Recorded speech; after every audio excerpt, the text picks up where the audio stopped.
From across the UK, 32 up-and-coming chefs are heading to the MasterChef kitchen in Birmingham in a battle to become professional MasterChef champion. Tonight, the last 4 hopefuls compete to impress MasterChef judge Matt Tebbutt, renowned chef Monica Galetti, and culinary legend Marcus Wareing. Currently running on a concoction of caffeine and adrenaline. I'm geared up for it, ready to get going. Yeah, let's have it. Today I'm quite nervous, I'm not gonna lie. Nervous means you care, so I definitely care. I'm a very competitive person. I always want to show that what I do is the best. I've always questioned whether I could be on MasterChef, whether I was good enough. And now that I'm here, all I can think about is winning. Who has got what it takes to set this competition alight? It's time to discover a new culinary superstar.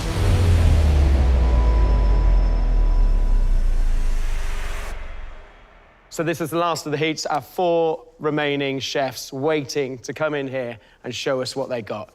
That's right, an exciting start to the day. We have one of our previous finalists coming back to set our skills test. Executive chef and cookbook author Matthew Ryle became a finalist in 2018 and has since opened 2 restaurants showcasing his classic French cookery. I do remember my skills test, and it's kind of like scarred into my memory. They asked me to make a pork meat ravioli, I think. And luckily, I spent the day before making a load of raviolis. I just cracked on, and it all went very, very well. The way you handled pasta, making of the raviolis was exceptional. It feels great to be coming back today and setting skills tests, being on the other side. Feels very kind of full circle. The skills that I'm looking for in each dish, they're skills that I would expect chefs to be able to pull off. I'm really looking forward to it, but yeah, I'm glad I'm not doing it. Matt, welcome back. Good to see you. You've got 2 skills tests for our chefs. What's the first one going to be? I'd like the chefs to make an egg yolk raviolo with pea and ricotta and a cacio pepe sauce. That's not easy. We got the pasta rolling, and then the filling, the yolk perfectly on top of that, sealing it, making sure it's thin enough. It's got to cook without overcooking the egg yolk. And then sauce making at the end. The cheese and pepper sauce, although it's 2 ingredients, it is tricky sauce to get right. Matthew, 20 minutes. Go for it. First thing I'm gonna do is start with the cacio pepe sauce. As I want extra flavor in the sauce, I'm gonna toast the peppercorns. So we'll get them in the oven for about 5 minutes, and then we're gonna get on with the filling. Just trying to break down the peas a little bit so there's not anything that could potentially pop the pasta. We'll go in with our ricotta, spoonful of creme fraiche, and then we'll add mint, a little bit of lemon zest, salt and pepper. Always with a filled pasta, you want a bit of a surprise. Pea filling, you're probably not expecting a hint of mint coming through that. Matthew, if my memory serves me right, didn't you do a skills test that was ravioli as well? Yeah, I When you were had here? a pork meat ravioli with a sauce chasseur. Was that one of my dishes? I think it was. A long time ago. Filling's ready, and then we can start rolling the pasta. We've given them the dough pre-made because they don't have time to make it and let it rest. Pasta making is a skill that young chefs would enjoy and embrace, learning how to make pasta. Quite therapeutic. It is, it is. Matthew, what are you looking for when you're watching chefs roll pasta? Raviolo is 1 large ravioli, which means, you're gonna need slightly thicker pasta to hold all that filling inside, especially as half of the filling is a liquid egg yolk. Cutting it into squares, just so you've got like a little bit more pasta to play with, and we can cut it into a disc once it's all sealed up. And obviously the cooking of this ravioli is essential, right? Because you don't want to be splitting the pasta. Yeah, if this goes wrong in cooking, it's kind of game over. So I'm praying that the chefs make at least 2. Any air inside this ravioli is gonna explode it. So there's a lot of jeopardy in this. I used to work in a restaurant, we used to make something very similar to this. and they can burst very, very easily. And then you're making them in the middle of service, and that's never going to be fun. It sounds like you've had a bad experience. I did have a bad experience. Would you like to sit down? Oh, no. Were your skills not quite up to scratch? It was a long time ago, Marcus. You just cannot rush this part of making the raviolo. Taking the time to really seal this, because if this pops, if this leaks, it's ruined. So 4 minutes, I think, is enough for the pasta to get cooked and for the egg yolk to still be runny. Just a gentle simmer. So now we're on to the cacio pepe sauce. Equal quantities Parmesan, pecorino. So that classic Italian sauce, cheese and pepper. What's interesting is the very first thing you did was to toast off the peppercorns. I think it enhances the flavour. It just elevates the sauce a little bit more for me. So we're going to add about half a ladle of pasta water.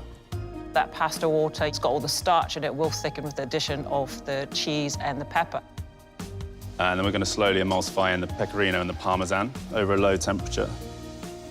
In with a little bit of butter. And it will slowly start to thicken. The thing with the sauces, they've got to make sure that when they do add the cheese, that it doesn't boil too much, because what will happen is the cheese will continue to cook and literally curdle back in the pan. I've added the raviolo to the sauce, and then I'm just coating the pasta with the sauce, and then we're ready to plate up. It's fascinating, isn't it? It's 3 ingredients, yet still a huge amount of complexity that goes with the making of it. And I'm just going to cover it with a little bit of grated Parmesan to finish. And there you go, my liquid egg yolk raviolo with pea and ricotta and a cacio pepe sauce. Fantastic. OK, moment of truth. Beautiful, spot on. Egg yolk is incredible. It's just warm. And, of course, the pepper sauce and the cheese. Oh. Super pasta skill, the cheese inside with the herbs, the mint. That is sensational. To make raviolo sounds simple enough, but it takes so much skill, so much care. I hope our chefs have, sharpened their pasta skills and they're ready for this. Matthew, that was a proper pasta masterclass. We'll see you back here for the tasting. Cool. We've got 2 chefs waiting. Let's get our first chef in. Let's see how they get on. First in is 29-year-old Lana. After 10 years working her way through the ranks in fine dining kitchens, she's now sous chef at a hotel restaurant in Shrewsbury. I work in a 1700s hotel. It's quite quirky. My food, I would say, is very much classics with a twist. Comfort food, but a bit more elevated. When I was at school, I was kind of torn between chefing and going into forensics. Then I got a D in biology and essentially threw my toys out the pram and was like, nope, I'm cooking now. They say if you do something that you love, then you don't actually work a day. I know that sounds really cheesy, but yeah, I do really enjoy being a chef. I'd like to think I have what it takes to impress the judges, but I guess we'll find out. Lana, welcome to MasterChef. Hello. This skills test was set by a past finalist, Matthew Ryle. What are you thinking? Some form of, obviously, pasta. OK. We'd like you to make us an egg yolk raviolo with pea and ricotta, served with a cacio pepe sauce. How does that sound? Other than the cacio pepe sauce, sounds good. 20 minutes, good luck, and off you go. Lana, what's the plan? So I'm going to start off with the filling. She seemed confident. So, Lana, what's going in this mix? So far, I've got some of the ricotta, some peas, a little bit of seasoning. It's good that she's tasting. Are you familiar with making raviolis? Yes, I am. We've currently got it on the menu, raviolis on the menu. This should be a breeze for you, then. Yeah, I feel like I should have told you this now. She's dealing with the pasta well. Just needs to make sure that she doesn't go too thin with this big ravioli with the egg yolk inside. She's going to need to leave it a little bit thicker than usual. How long have you been cooking, Lana? For probably about 13, 14 years. Professionally, that is. I've been pretty much cooking since I've was a kid, like, sat on the floor in my, like, kitchen as my mum was cooking dinner, like, mixing the Yorkshire pudding batter up or something, like making cakes. The pasta. It looks a little bit thin. Lana, why MasterChef? MasterChef's because I essentially wanted to try and build my confidence in myself, and I thought, how else better to do that than throw yourself in the deep end? Good on you. We'll see how that works, but so far, so good. Dangerous making only one, especially with the pasta that thin. Interesting. Not using a piping bag. See how she gets on here. We're all holding our breath right here. I definitely am. How's it looking now? I think I'd like it to be a bit more neater, but I think once I've trimmed it up, it will be OK. Hand cut. I've not seen that before. How long are you going to be cooking that for? Maybe like 3 or 4 minutes. OK, Lana, so the raviolo's in. So you're going to get a sauce together. Yeah. Lana, do you do a lot of travelling? Yeah, I backpacked Italy. Basically worked my way down the boot and then went over to Greece, where I got a job in a kitchen on a beach there for a few months. Nice. And cooking all the time? It was more kind of like tasting around Italy, which is obviously the best bit. Right. I mean, it's nice she's going for the pestle and mortar, but she could have toasted those black peppercorns to help release some of the flavour and the spice. Lana, you've got 4 minutes left. Yeah. Could you talk me through what's in your sauce, please? Butter, cream, peppercorns, which I've crushed up, and then some of the 2 cheeses. She's not used much of the cheese at all. It's all just creme fraiche and butter. How's your raviolo looking? I think we're ready. You haven't got one to test, have you? No. You really have to start plating now, Lana. Yeah.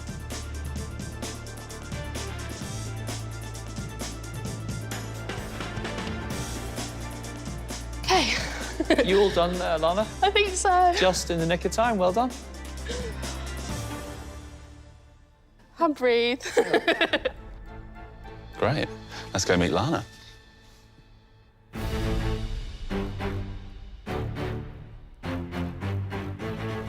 Hi, Lana. Hello. It was really nice watching you work. Nice and calm, and I can't wait to try it.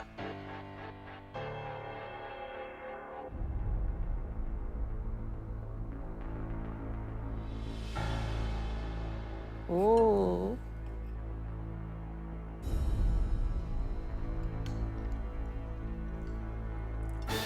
I'd be very happy with this dish if I was served it in a restaurant, but I'd be asking Yeah. for some parmesan to put over the top. The filling could have done with a bit more cheese in there. But overall, the ravioli was beautifully made, and that beautiful egg yolk just oozed out. To get it to just that stage is skill. The sauce making, you have used the cheese, you have used the pepper, just not enough of the oomph to really sing out. But the ravioli is beautiful. Well done. That looked pretty close to how I did it. The sauce, it did cut through the richness of the egg yolk and the filling, and I think it worked. The pasta was cooked perfectly. Well done. Lana, I thought you smashed that skills test, quite frankly. You were calm, you were very cool under pressure. Very much looking forward to seeing what you got for us next. Cool. Thank See you you very next much. round. Cheers. Thank you very much. Well done, her. Yeah. Really good, really good. No shakes, nothing. Great. I'm really happy, but now it's over. I never want to do anything like that again. Next to face Matthew's skills test is 27-year-old Anthony. Originally from Manchester, he's now a sous chef at a Michelin-starred restaurant in Lichfield. Food was, quite a big part of my childhood. I'm Italian on my father's side, and it was definitely a big influence on the way I see food today. Even in my day-to-day life, I'm pretty non-stop. Don't really see the point of undertaking the task if you're not going to give it 100%. The skills test is a bit of a nervy one. It can definitely raise a few hairs on the back of my neck, just hearing those 2 words, to be honest. It's sink or swim, and there's no real choice. So you've just got to deliver the best you can do, when you can do. Anthony, welcome to MasterChef. Thank you very Welcome much. to the skills test. Appreciate it. We would like you to make us an egg yolk raviolo with pea and ricotta, served with a cacio pepper sauce. Perfect. I can give it a go. Brilliant. You have 20 minutes. Good luck. Let's see how our next chef gets on with pasta.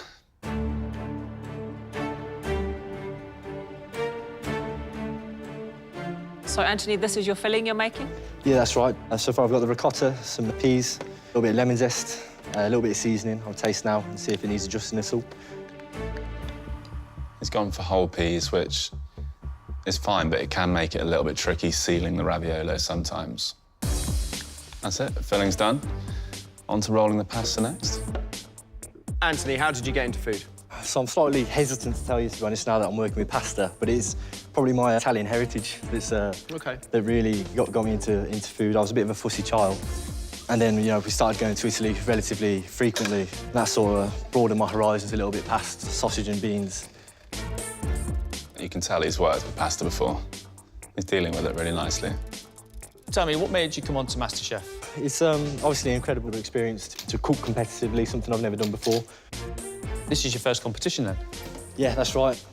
Nothing like starting with the toughest one. Yeah, no, yeah, I probably could have eased myself into it a little bit more, chef, to be honest. So your mix is made, your pasta's rolled out. Don't forget you got that sauce as well. That's right. Nice, piping his filling. What made you, come into cooking?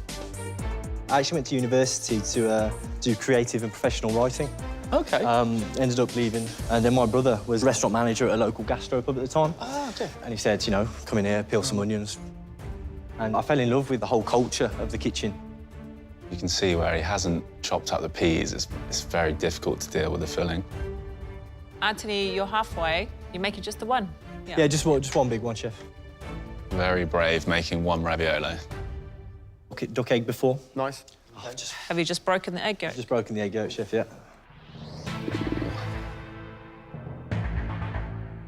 That's going to happen with nerves. You've still got time. I think that's just where he's cut the disc slightly too small. There you go, he's gone for a bigger one now. Just needs a bit more pasta to be able to, to seal it nicely without squeezing the egg yolk too much. Time will start to disappear now. How are we looking, Anthony? Yeah, we're doing all right, chef. Thank you very much. Looks like he's kept all the air out. Nice seal on that. Your raviolo is made. Raviolo's made, ready to poach. I'm just going to focus on the sauce now. Get the peppercorns toasted. It's nice to see him toasting those peppercorns to help intensify the flavour. Anthony, you've got 5 minutes left. 5 minutes, thank you so much. It's going to be close. Talk to us about how you're going to make this sauce. I'm doing an emulsion as the base. Seasoned water, monte my butter in, get that nice and emulsified, and finish with the pecorino. You're going to have to get a bit of a move on. Yes, chef. Before you run out of time. He's not used the pasta water. He's going to use the butter to emulsify the cheese rather than the pasta water, which would have that natural gluten to pull the sauce together. Right, you got 2 minutes. 2 minutes, thank you so much. Really needs to move it. Also, if that sauce is too hot when he adds the cheese, it's all just going to sort of coagulate. You've got 90 seconds. 90 seconds, thank you so much. You need some cheese in that sauce. I mean, that much water and butter, it's going to need that entire block of cheese to get the right consistency.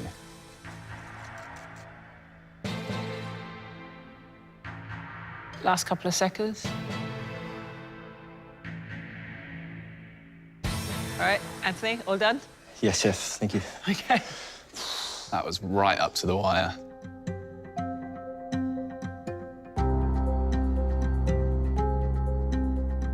Anthony, you got off to a really promising start, and I just think that first ravioli bursting set you back a little bit. Nice and running. Good start.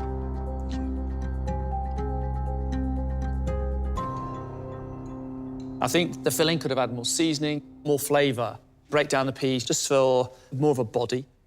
But overall, skills on show. You got a ravioli up. The egg yolk was beautiful and soft. Thank you. Very good. The sauce making, adding the water from the tap, you just weren't really thinking because you had the water from the pasta there.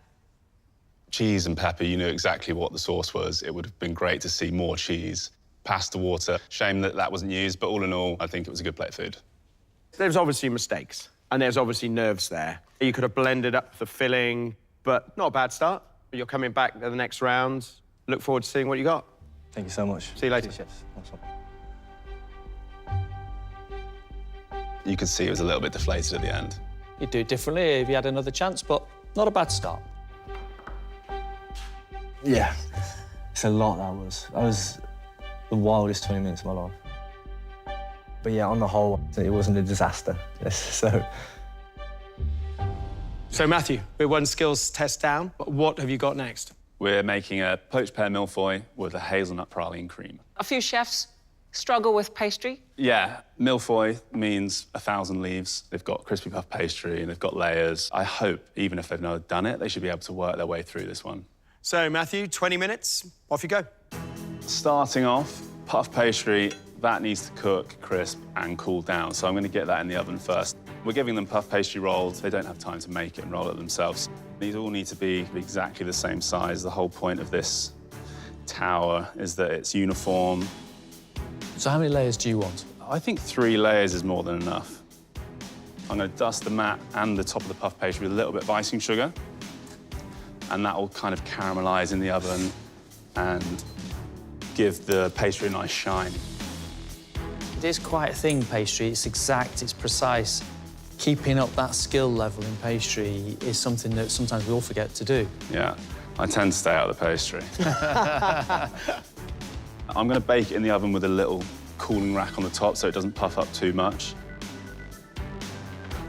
And the hazelnuts can go in at the same time for the praline. And then we're going to start with our caramel, because that needs to cook, cool down, ready to be blended for the praline. Are you looking for quite a dark caramel? Absolutely, yeah. I think you want to take it kind of almost to the point of burning.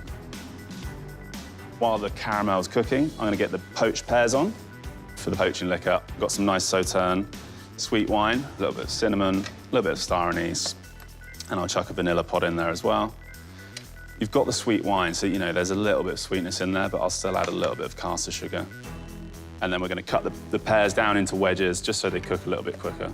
Matt, during the competition, you always stayed very calm, but is that how you were really feeling inside? No, I think it was just a good poker face when I was on the competition. I definitely was feeling it on the inside. So cartouche, this is more just to kind of keep all of the pears underneath the liquid and making sure that they're cooking evenly. Caramels, I wouldn't want to take it any darker than that. And we'll just put that into the freezer now to just go rock solid.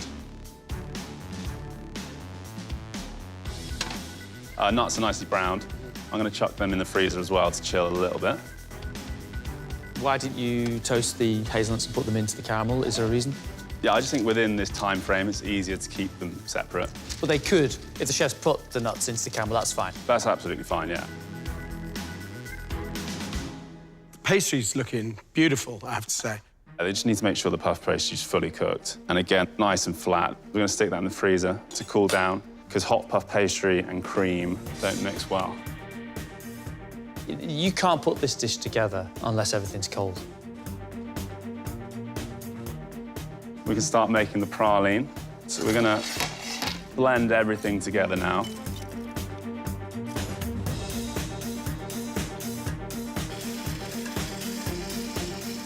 You're left with the hazelnut praline. These pears are now, they're soft the whole way through. Again, we're gonna put them in the freezer to cool down.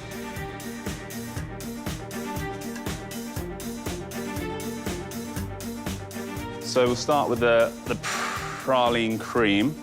It's a mascarpone, double cream, a little bit of vanilla, icing sugar. Whisk that to a soft peak.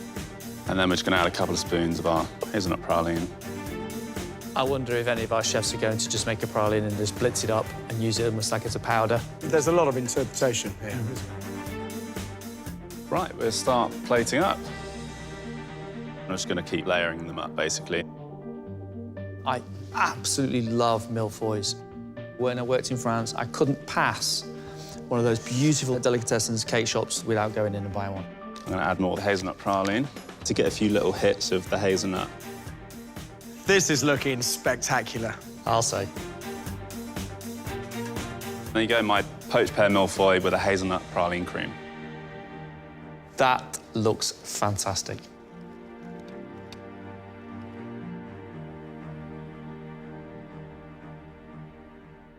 I feel like I'm back in Paris again.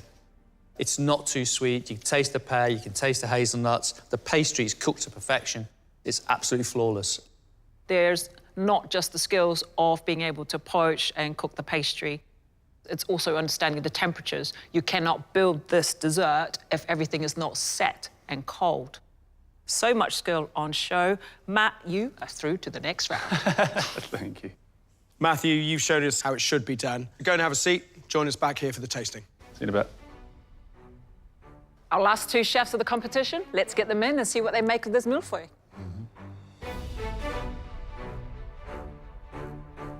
32-year-old Ecuadorian-born Seb had only limited cooking experience before he moved to the UK 10 years ago.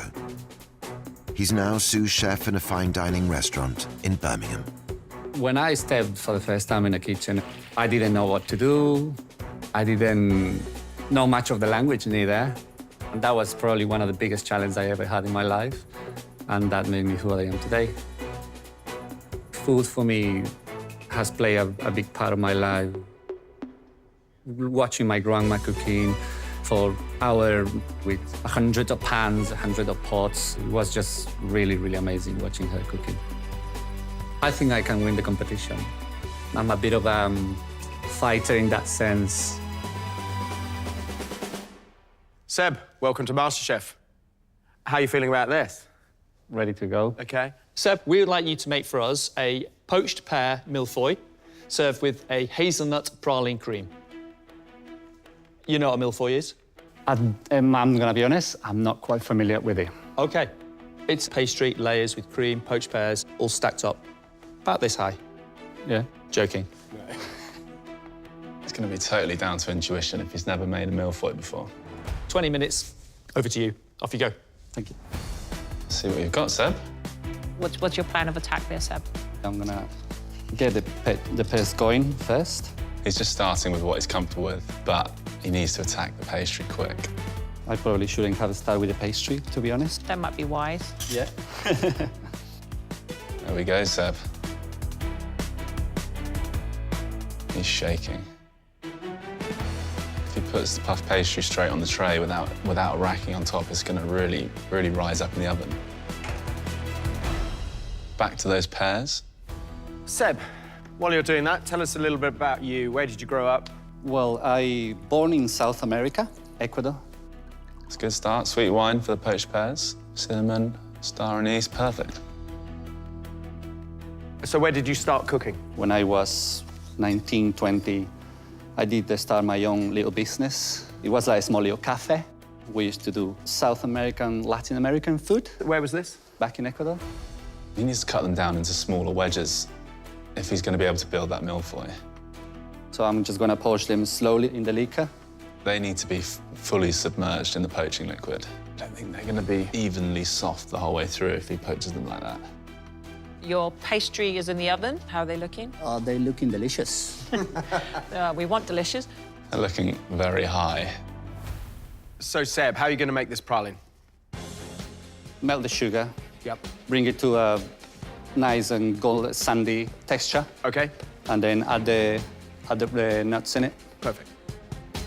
Just so you know, we're coming up to halfway. Come on, Seb, get a move on. So I'm gonna mix cream with sugar. Give us an idea of the flavors of Ecuador. Well, if you go to the countryside, you can have dishes based on rice, dishes based on potatoes.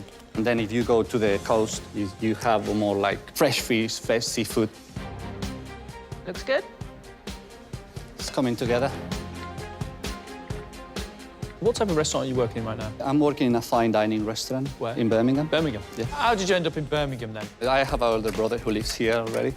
And he just pretty much convinced me to come here. And I started my working as a chef and never went back and never left. And what does your brother do? Chef as well. Is he? Yes. Interesting choice going for the hand whisk in a 20-minute skills test. This is going to be to the wire. So, Seb, you've made yourself a praline. The caramel colour is spot on. You've got your puff pastry in the oven, Yep. whipping the cream and vanilla for the filling, and your pears are being poached. Absolutely. That needs to get pushed out nice and flat, cooled down. pears, they need to come out. They need to cool down as well. Seb, you're coming up to 4 minutes left. Oh, no, 4 minutes. I just need to mix the praline with the cream.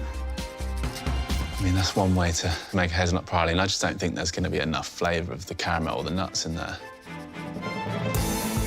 I'd imagine that puff pastry's still pretty warm. Seb, you got 2 minutes left. They should have gone onto the freezer tray 4 minutes ago. Even in the freezer, they're not going to cool down in time. Seb, you got 60 seconds. The pears have been in the freezer all of 10 seconds. Those pears a little bit warmer than you'd have liked? Yes, a little bit. You can see the pears are just sliding off where the cream's almost melting. Let's go, let's build this thing up. I've not seen Mille-Feuille like this before. His hands are shaking. That's it, Seb, time up. We're knackered here. Well done. Look what you've done to him. Gee, Seb, you're killing me here. It's not a Mille-Feuille, but hats off to him, he got there in the end.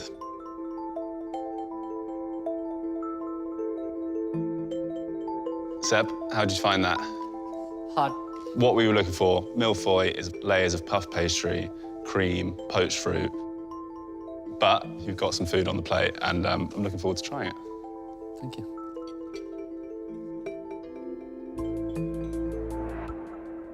The puff pastry is cooked. The pears, they're a little bit too firm. If you just blitzed up that praline and folded that through the cream, you would have got a bit more of that nutty caramel flavour into the cream. Good caramel, but I'm really shocked that you put hot pears on top of whipped cream. The cream is there, but it needs more sweetness. You've got mascarpone sat in front of you, not doing anything. That would have given you that kind of richness. It's almost like a sandwich is what we have here. You've sort of struggled through this, Seb. So I want to know what your style of food is like and a bit more confidence in your abilities in the next round. Thank you. Thank you. Thanks, Seb.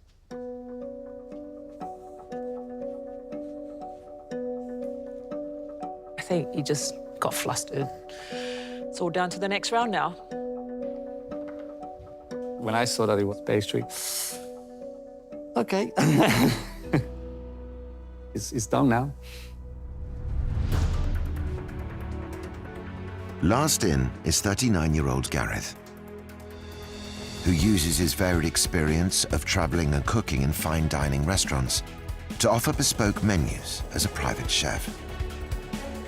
I've got my son and my daughter. They're my absolute world. So to try and make my job work for us as a family is great, and being a private chef does that. I was raised in Carlisle, and my mum was a huge inspiration for me cooking. Never had chicken nuggets and chips. We'd be having prawn and banana curries and tagines. Really loved it. I've always cooked my whole life. I take influences from all over the world, different cuisines. I want to walk in and show the judges what I can do. Hi.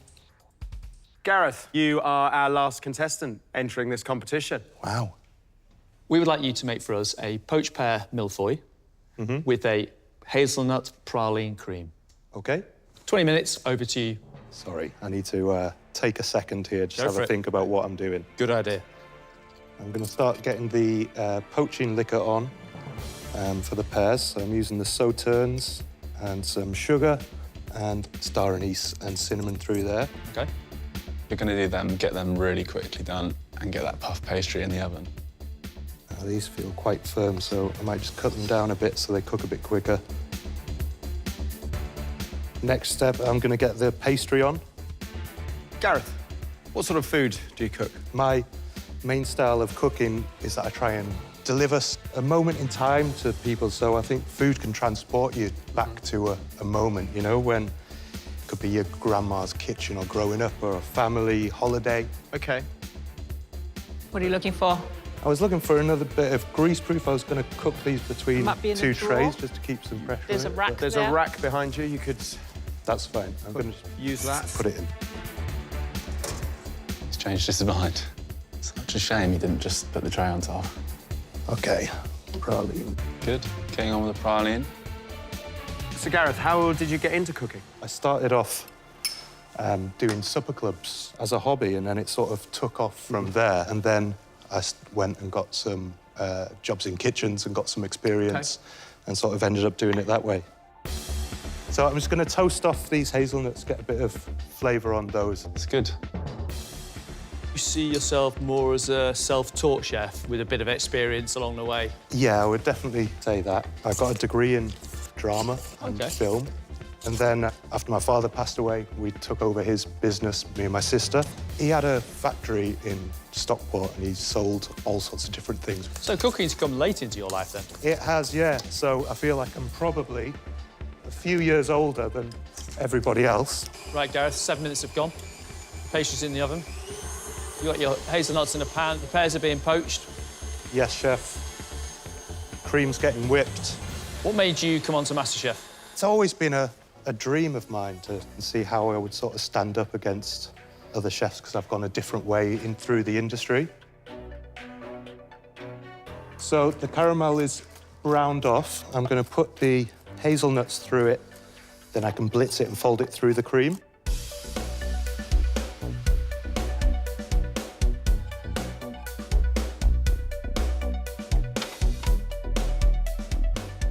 Pears look cooked. I'm going to cut these up, give them a chance to cool down before I put them into the cream so it doesn't melt it. He knows everything needs to be cold if this Mille-Feuille is going to have a chance of standing tall. I'm going to fold some of this mascarpone through the cream. OK. Just to give it a bit more body and get it a bit richer. That's good. Right, Gareth, so you've got to get that praline chopped up through your cream.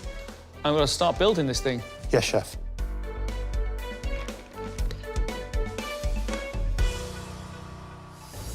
It's going to be hard to build a really sharp Mille-Feuille when you've got basically pillows of puff pastry.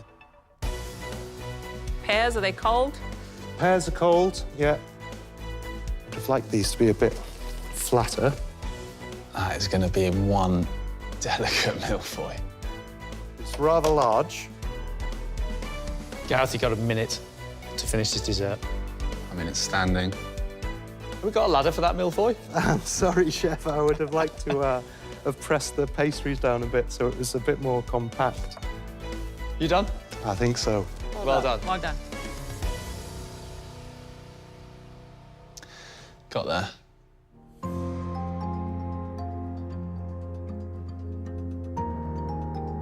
Hi, Gareth. Hello. How did you find that? I would have done it differently, let's say, if I had another go. I think what you've done, it's great, and I think you were so close getting it perfect.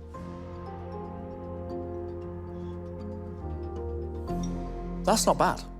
Pastry's cooked, the cream's got the praline through, your pears are soft, and I liked at the beginning when you said, actually, I'm going to take a step back, I'm going to have a think. And you know what? For that first few seconds, I think that helped you get through this. Mille-Feuille, puff pastry, you knew what to do. You talked about putting a tray on top so it was a bit more flat. But then I think you just decided just to get it in the oven and get this over and done with. But you still delivered a really decent attempt at a tough skills test. I think it was great.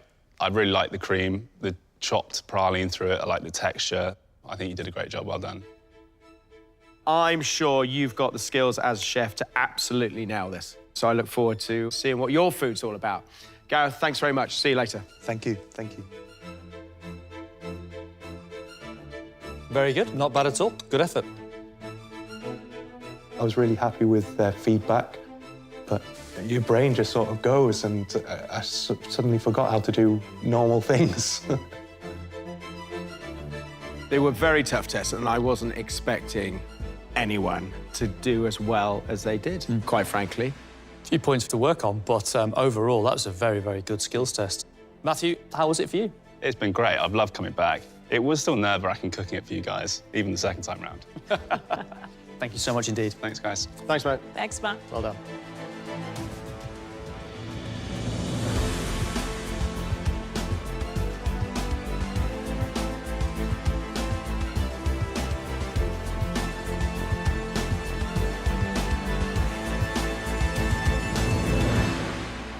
In In this round, we want you to cook for us your signature dish. This is where you've got to cook and cement your place in this competition. You're all now cooking for a quarterfinal place. We can only take through our strongest 2 chefs, and 2 of you will be leaving after this cook-off. Make sure it counts. You've got 1 hour and 30 minutes. Give it everything you've got. Take it away.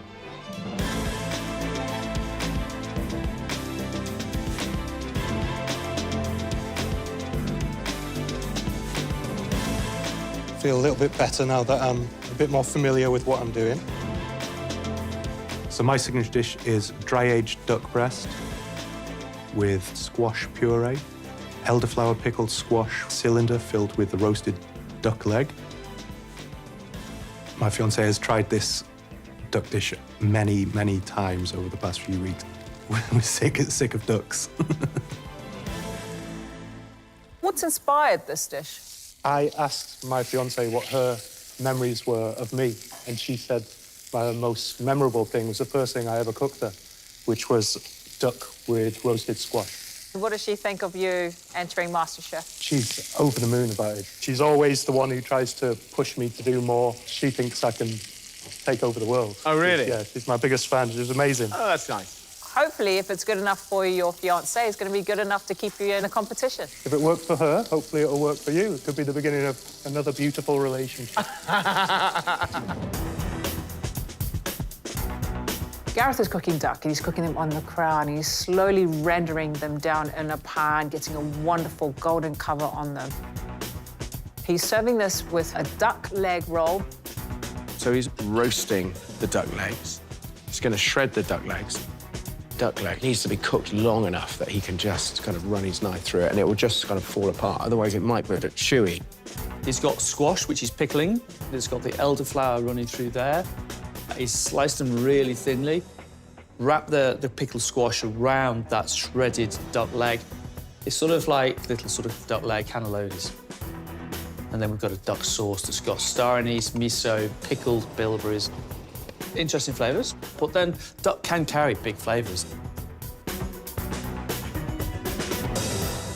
I think all the nerves has gone. And now it's just, I'm just gonna jump in there and do what I do best every single day. What am I doing is pan-fried guinea-fowl breast with English peas, smoked pancetta, broad beans, and a Madeira sauce finished with tarragon. What's inspiring it? When I was young, my mom used to cook us peas and bacon, but we hated it. And my grandma used to live just like a few meters down the road. My brother used to like grab my hand and then take me to my grandma's house. So like my mom used to be like calling my grandma, like, why they are not eating my food? It's like, I don't know, ask them. So the peas and bacon used to scare you away, and now you're going to serve them to us. But this time it's going to be absolutely delicious. OK. So Seb is giving us a dish with its heart and soul in his childhood.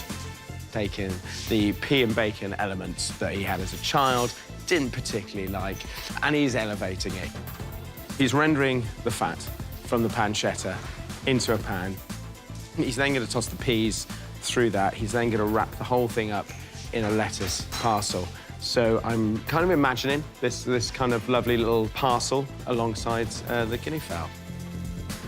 Guinea fowl breast. What he needs to be careful is when he's pan-frying it, like, it doesn't dry the meat out. There is hardly any fat on the guinea fowl breasts. I've only seen 2 breasts here, and there's 3 of us, so I'm not sure how big this portion of guinea fowl is going to be from Seb. Chefs, you've had 20 minutes already. Having fun yet? Yes, now I'm actually having fun.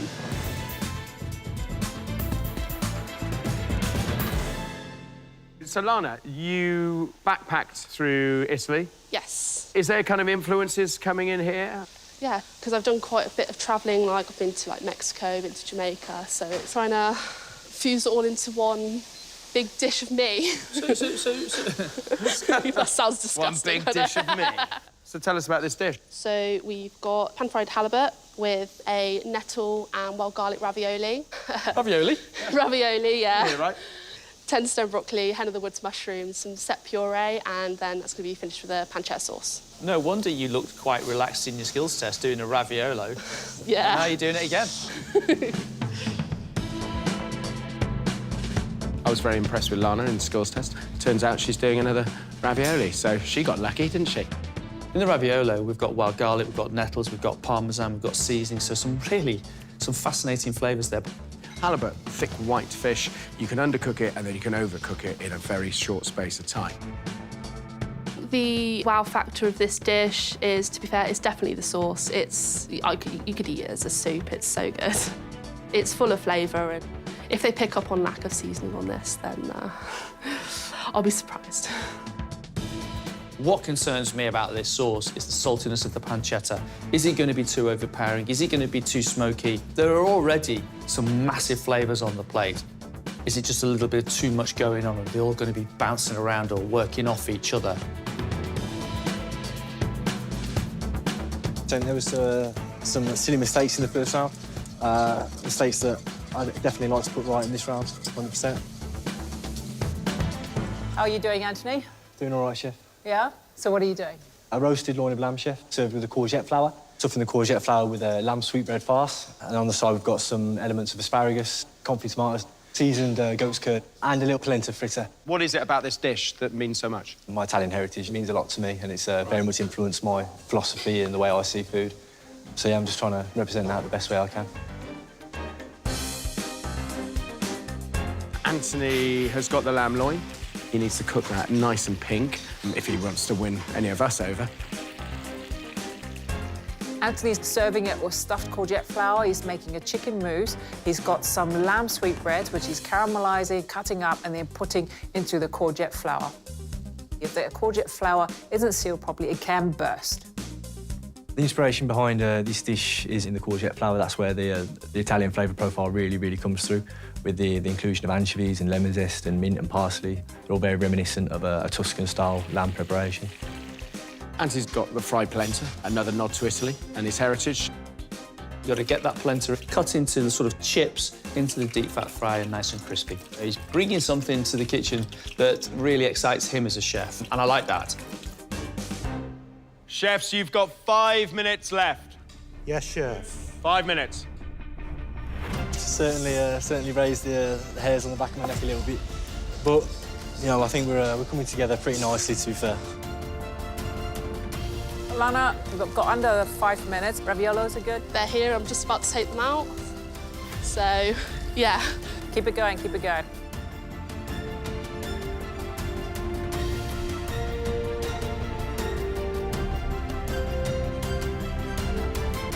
You're going to have to get that on a plate, and your sauce and your sauce boats. Chef. You're cutting it fine. Chefs, you've got 90 seconds. You need to get it on a plate now.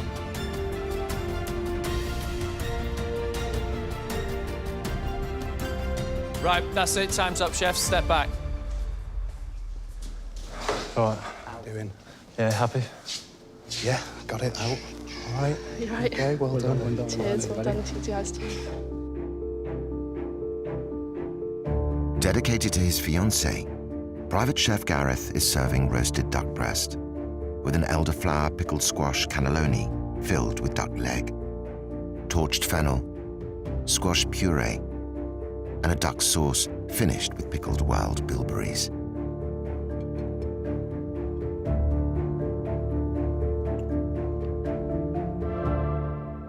Gareth, I like your presentation. It looks like you've put a lot of thought into it.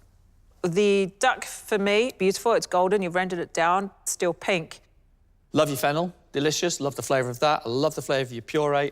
I love the idea of pickling the squash with the elderflower and the sourness. And I like the idea of making the cannelloni thing. It's delicious. Thank you. The sauce, I like the bilberries in there, with a little bit of vinegar that gives it a nice sort of kick. It's a nice place of food. I'm feeling relieved and overwhelmed, and never wanted a cuddle from my kids as much in my life before. Inspired by his childhood hatred of peas and bacon, sous chef Seb's signature dish is pan-fried guinea fowl breast. served with smoked pancetta, peas, and broad beans wrapped in romaine lettuce.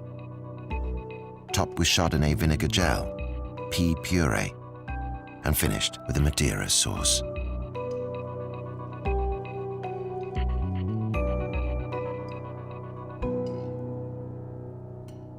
Firstly, it's a very small piece of guinea fowl to have on here. My guinea fowl, it's actually quite dry.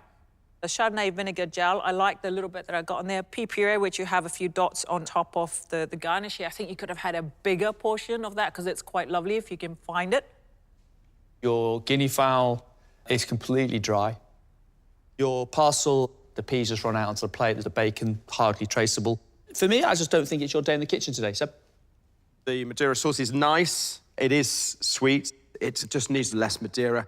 I love the story about the peas and the bacon wrapped up in the parcel. It looks nice. It's okay, Seb. It's just a touch underwhelming. I was quite a bit surprised. Maybe I need to think in a different way of how to do things, which is good. Sous Chef Lana's signature dish is pan-fried halibut, served with a nettle and wild garlic raviolo, hen of the woods mushroom, tender stem broccoli, toasted hazelnuts, and cep puree, finished with a pancetta sauce.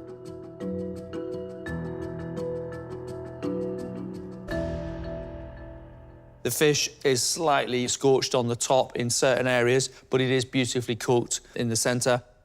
Pancetta sauce is so salty. It's just about palatable, just. The raviolo, the filling, it's dried out a bit. The pasta, it's beautifully made. It's about 2 minutes away from being cooked.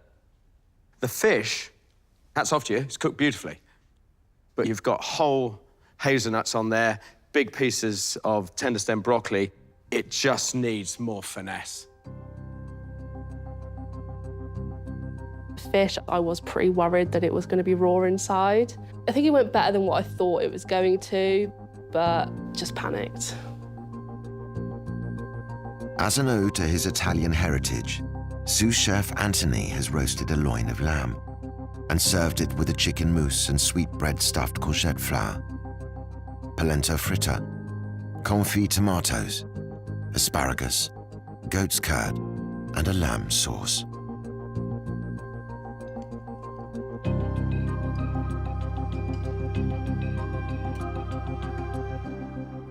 That's a really nice plate of food, Anthony. I love that sort of Mediterranean feel about your dish, with the tomatoes and the asparagus and the courgettes. Your lamb is lovely, beautifully cooked, and the little polenta fritta things, great. They bring texture, they bring a real point of difference. So I'm loving that. The vegetables, asparagus, is nicely cooked. I like the freshness of the goat's curd, tomatoes work, the sauce, it's nice, and the flavours there work together. The courgette flour, I love. Cooked very nicely. I love the fact that you've stuffed it full of the sweetbreads. You've made it really gutsy, and I really like that. To know that chefs of that calibre are having a nice time with the plate of food that you've cooked, it's an incredible feeling. 2 of these chefs will become quarter-finalists. That means 2 of them are going home. We've seen some great cooking, but we have to make a decision. I loved Seb's nod to his mum's peas and bacon. It just didn't really come off. The guinea fowl, a little bit dry. The Chardonnay vinegar gel, I was struggling to find that. I didn't like the cooking of the guinea fowl. I just don't think it was Seb's day in the kitchen today. I get the inspiration of the dish, but I don't think that was a great representation of the story he wanted to tell us. There was a lot of elements to Gareth's dish I really liked. The duck was nicely cooked, it was nicely pink. I think some interesting ideas that Gareth has got. I like the squash idea. I thought the braised fennel was delicious. He's a chef that's still learning. There's a lot of potential in Gareth's cooking. Lana, I thought the fish, albeit slightly scorched on the top. Mine was soft in the centre. Pancetta sauce, she just used too much pancetta, to be fair. Her raviolo during the skills test was better than a raviolo in her signature dish. Not quite cooked enough. Overall, Lana's dish, with a few tweaks, just a bit of refinement, that would be a totally different dish. I feel Anthony was probably, for me, the strongest chef of the day. The meat was lovely and tender. I enjoyed the polenta, the way it was cooked, deep fried. You got a kind of weighty sweetbread mousse in that courgette flour, which he did really well, and I really enjoyed that. So I thought Anthony was a good, strong contender. I mean, I hope I've done enough. I've showed off some skills, but I don't know, I feel like the negatives kind of more outweigh the positives. There's nothing else I can do now, so just hope for the best. It is so tough in that kitchen. So if I've done enough today to come back, I'll be incredibly proud of myself. So, 2 chefs stay, 2 chefs go. Who's it going to be?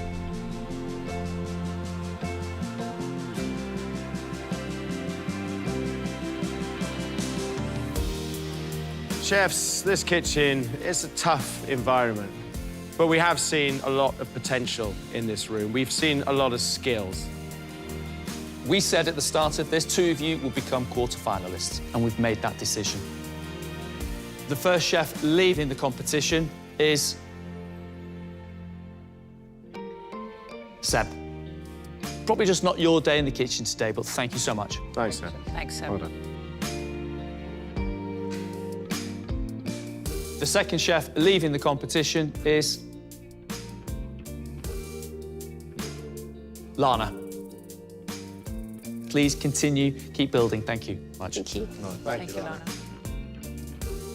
Obviously feeling a bit disappointed, but not many people actually get to do this. Yes, I didn't get very far, but I did well on the skills test.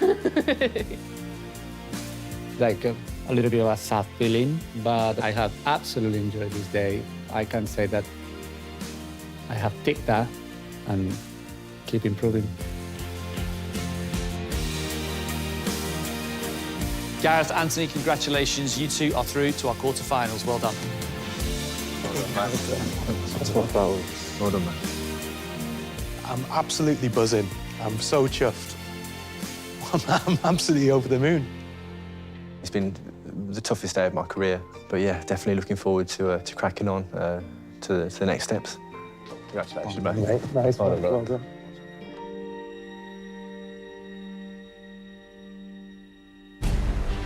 Next time, it's the last of the quarterfinals.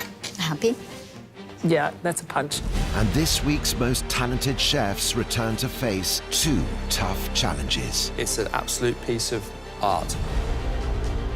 Only the best will earn a place in Knockout Week. This looks perfect. I could eat this all day long. It's gorgeous.